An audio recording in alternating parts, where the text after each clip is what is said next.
Kuat. Mungkin. Gak kuat. Gak kuat.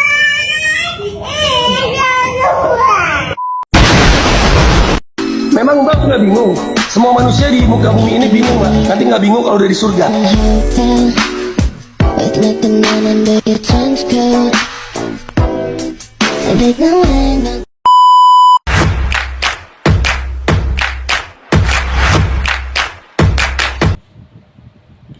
Bismillahirrahmanirrahim. Assalamualaikum warahmatullahi wabarakatuh.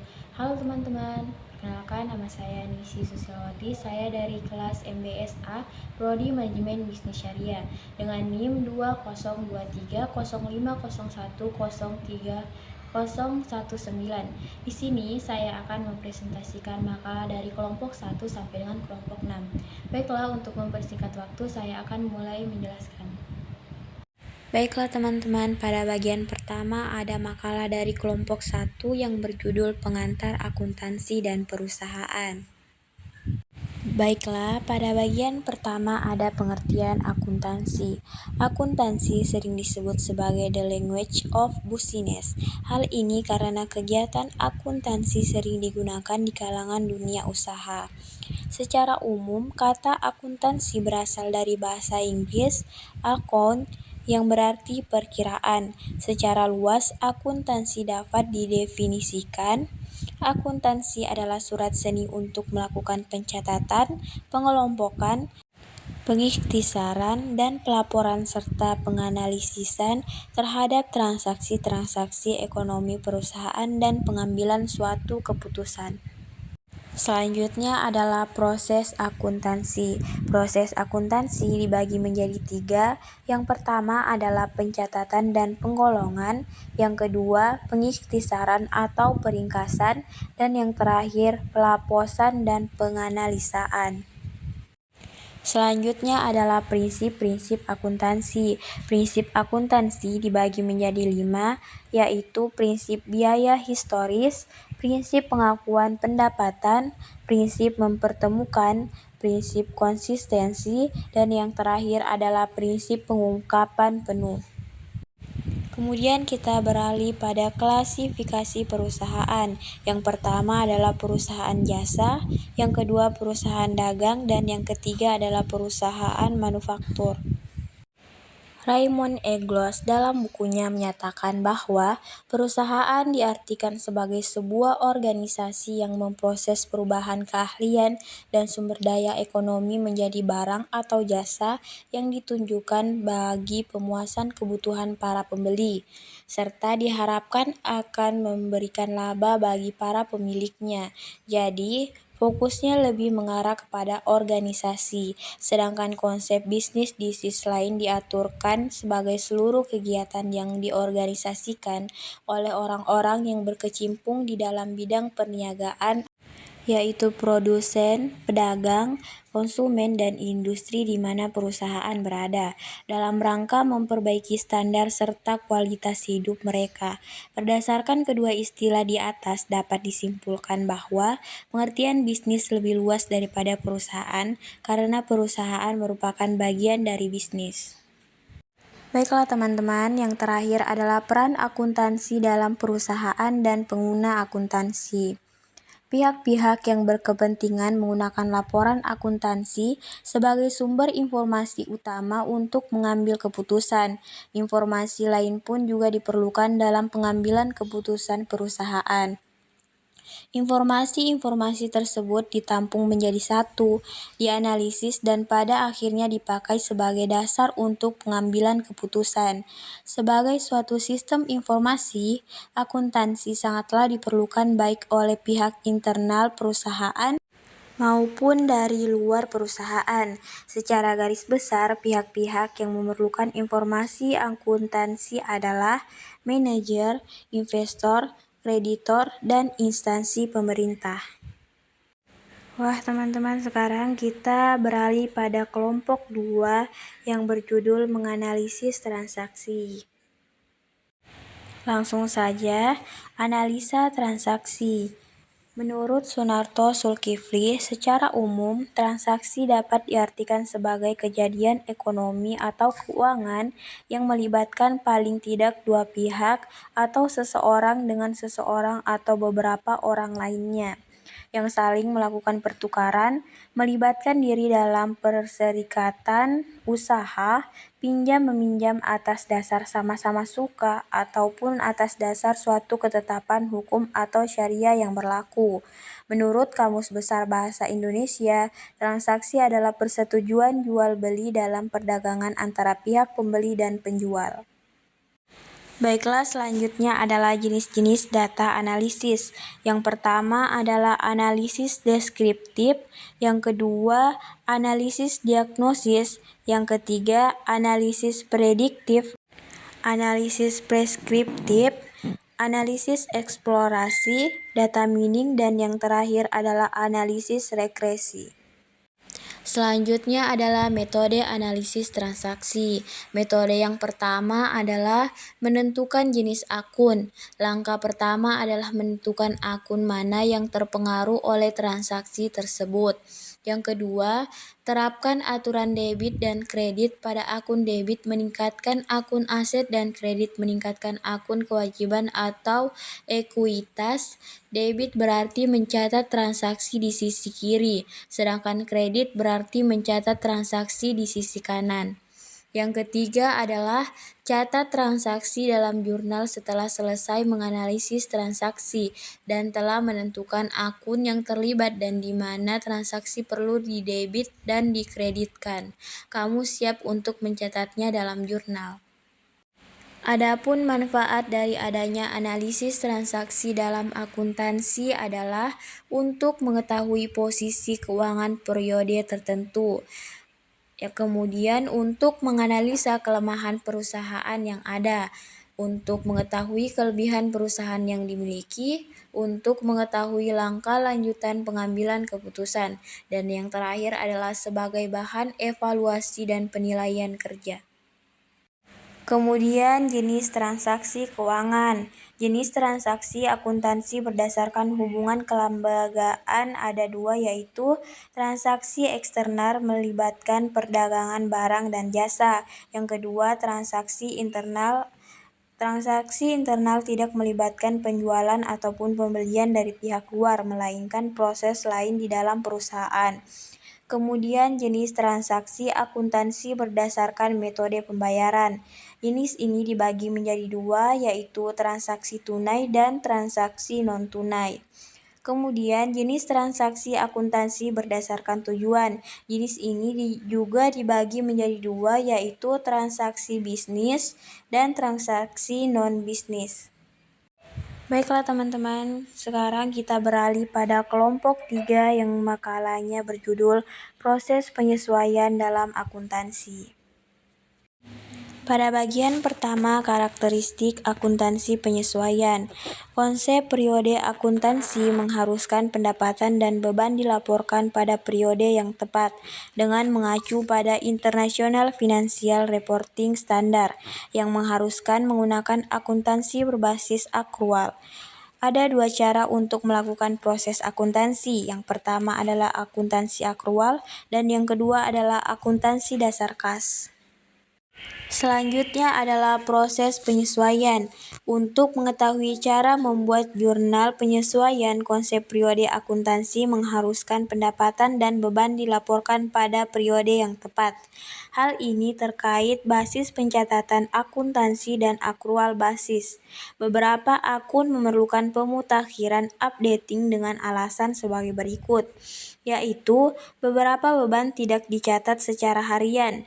Kemudian beberapa pendapatan dan beban direalisasi dengan berlalunya waktu dan bukan transaksi yang terjadi secara khusus.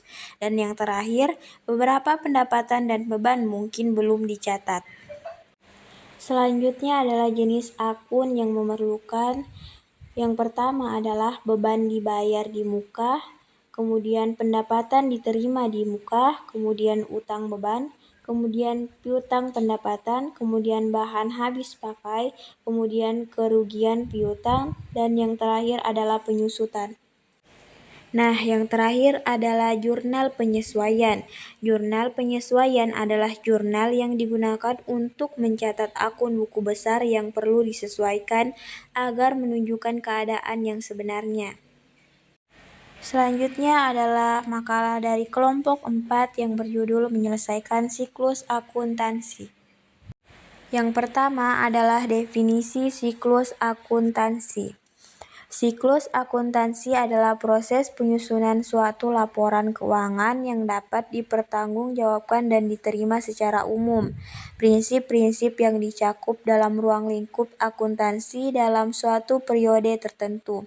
Proses akuntansi yang diawali dengan menganalisis serta menjurnal transaksi dan diakhiri dengan mengikhtisarkan dan melaporkan transaksi tersebut disebut siklus akuntansi.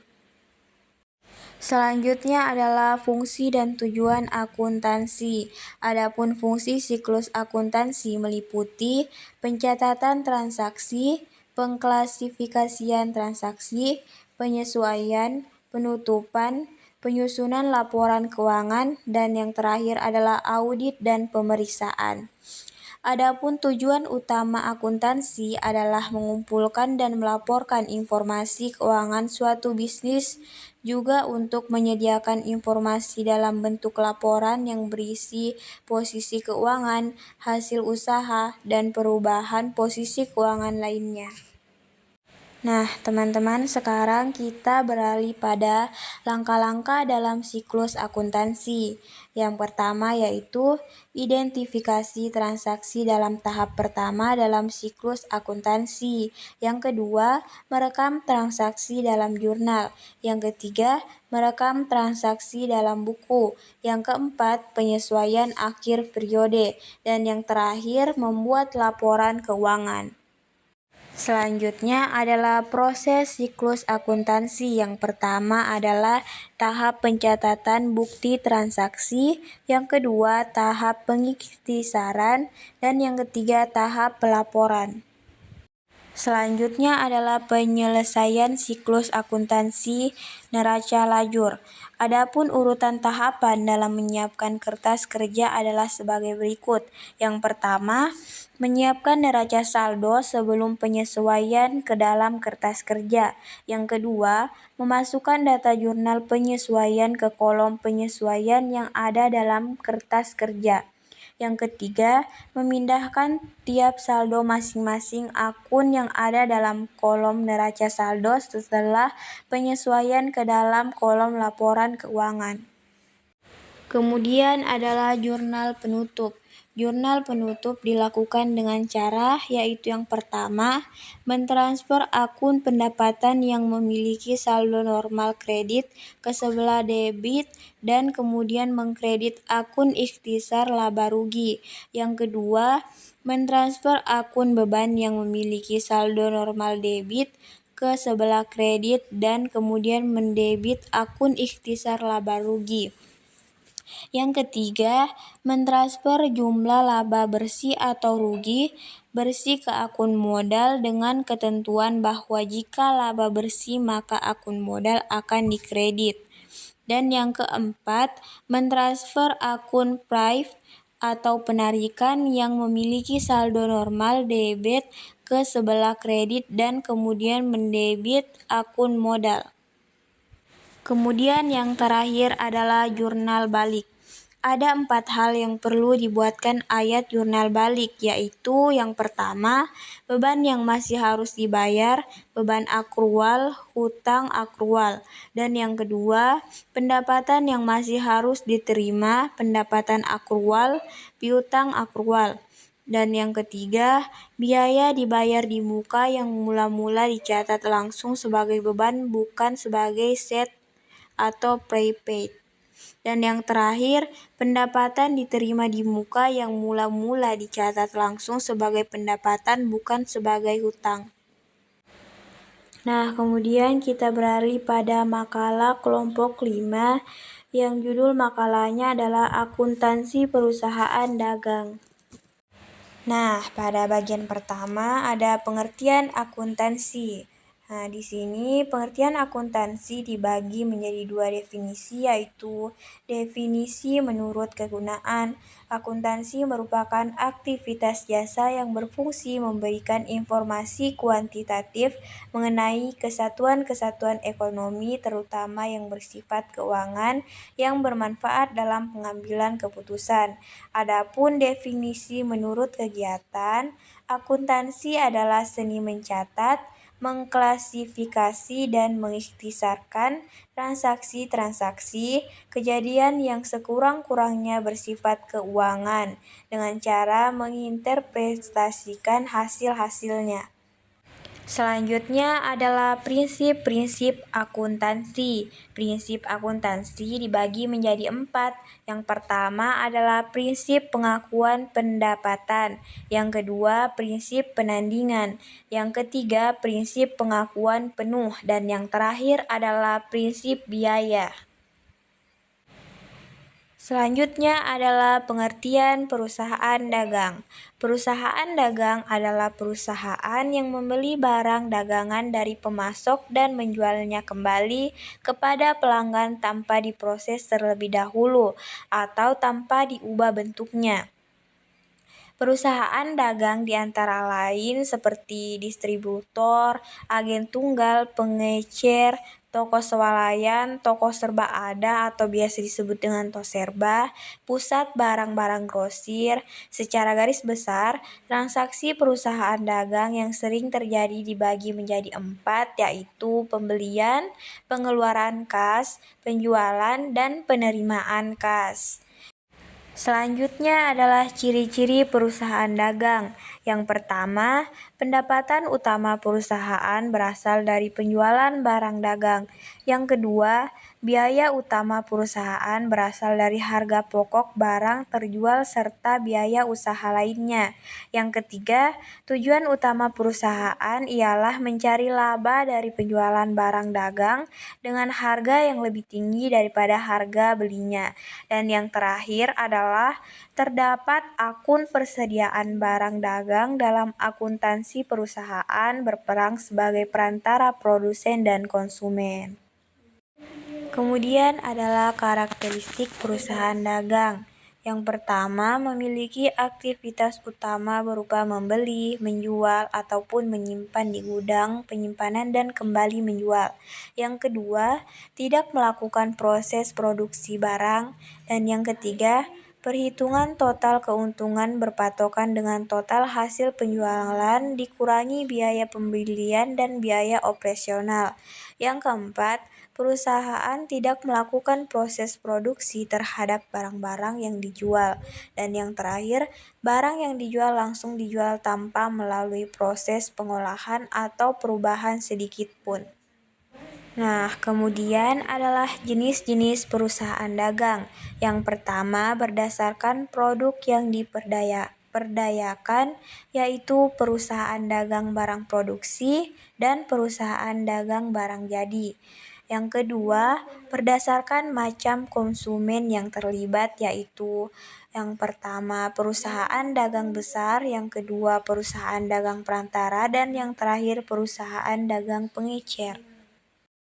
Selanjutnya adalah siklus akuntansi perusahaan dagang. Siklus ini dibagi menjadi 10, yaitu mencatat transaksi jurnal umum, mencatat di buku bir pembantu, membuat neraca saldo sebelum disesuaikan, jurnal penyesuaian, neraca saldo telah disesuaikan, membuat laporan keuangan, membuat lembar kerja akuntansi, membuat jurnal penutup, neraca saldo telah ditutup buku, dan yang terakhir membuat jurnal pembalik. Baiklah teman-teman, yang terakhir adalah analisis transaksi. Analisis transaksi adalah kegiatan yang penting dalam tahapan siklus akuntansi. Analisis ini digunakan untuk mengetahui pengaruh dari transaksi terhadap akun-akun sehingga membentuk persamaan dasar akuntansi. Nah, teman-teman, akhirnya kita berada pada makalah terakhir, yaitu makalah dari kelompok 6 yang berjudul persediaan. Sebelum kita beralih dengan penjelasan yang lebih dalam, mari kita cari tahu apa latar belakang dari persediaan. Latar belakangnya yaitu unsur yang paling aktif dalam perusahaan dagang dan salah satu syarat pokok yang harus dipenuhi serta dimiliki oleh suatu perusahaan di dalam aktivitas perdagangan. Karena dalam perdagangan yang diperdagangkan adalah persediaan tersebut. Selanjutnya adalah akuntansi persediaan. Pada PSAP BA nomor 05, paragraf 4 PP nomor 71 tahun 2010 dijelaskan bahwa suatu aset dapat diklasifikasikan sebagai persediaan bila memenuhi salah satu kriteria sebagai berikut. Yang pertama, barang atau perlengkapan supplies yang digunakan dalam rangka kegiatan operasional pemerintah. Yang kedua, barang atau perlengkapan supplies yang digunakan dalam proses produksi. Yang ketiga, barang dalam proses produksi. Dan yang terakhir, barang yang disimpan untuk dijual. Selanjutnya adalah tujuan persediaan. Yang pertama, menghilangkan risiko keterlambatan datangnya barang atau bahan yang dibutuhkan perusahaan. Yang kedua, menghilangkan risiko dari materi yang dipesan berkualitas tidak baik sehingga harus dikembalikan.